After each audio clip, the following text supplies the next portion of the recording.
Well, there are pieces of American wartime history currently sitting in storage here in the tri-state. Parts of the USS Cincinnati are resting in Carthage, just waiting for a new home. Local 12's Brad Underwood is live at the Museum Center tonight with the vets trying to preserve history. Hi, Brad.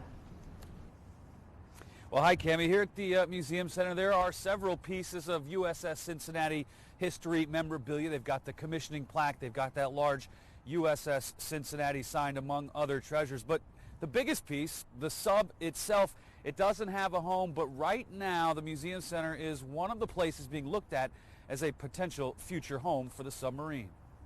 In the back corner of a steel yard in Carthage sits nearly 100 tons of American military history. It's all that's left of the USS Cincinnati, a Cold War-era submarine decommissioned in 1996. The original plan was to bring the whole ship here, but unfortunately the Navy deemed it was too classified. So Navy veteran Dick Young and others helped bring what's left of the sub to its namesake city. It's the top of the sub, the sail, sailing planes, part of the rudder, and the engine. Over here we have the diesel engine, which was a backup to the nuclear reactor, and it was known as the Big Red Machine. The Reds were a big supporter of the ship when it was in service. Back in 2013, when it arrived all the way from Bremerton, Washington, the Reds threw a parade for the retired sub pieces. But since then, it sat all alone in the scrapyard.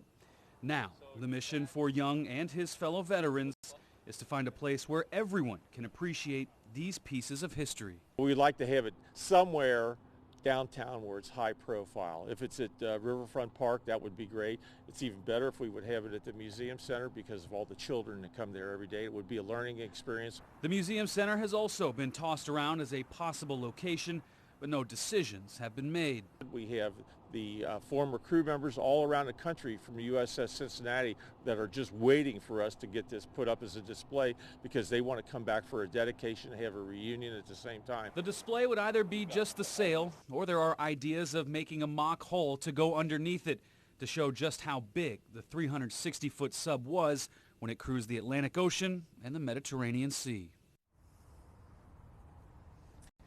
It's been here, at least these pieces, for 2 years, but it's taken 13 years before it got here for that process to happen, dealing with the Navy, the local veterans, Todd Portune also getting involved with Hamilton County, bringing it here. The cost was about $35,000 to drive all of those pieces from Washington here to Cincinnati, but all of that was paid for through private donations. Cammie?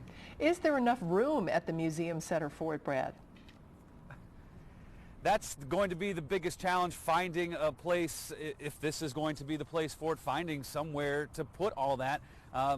You heard him, Mr. Young, talk about the engine maybe going to the Reds. They might have to cut it in half because it's so big, and that is going to be the biggest challenge. I think what people are starting to realize is it might have to be an outdoor venue of some sorts because of the size and trying to put it all together. When you talk about recreating it, 360 feet, that's a big memorial. For sure. Well, let's hope they find a home for it somewhere. Brad, thank you. And if you'd like more information on the USS Cincinnati and the ongoing efforts to find it a home, you can head to our website, local12.com.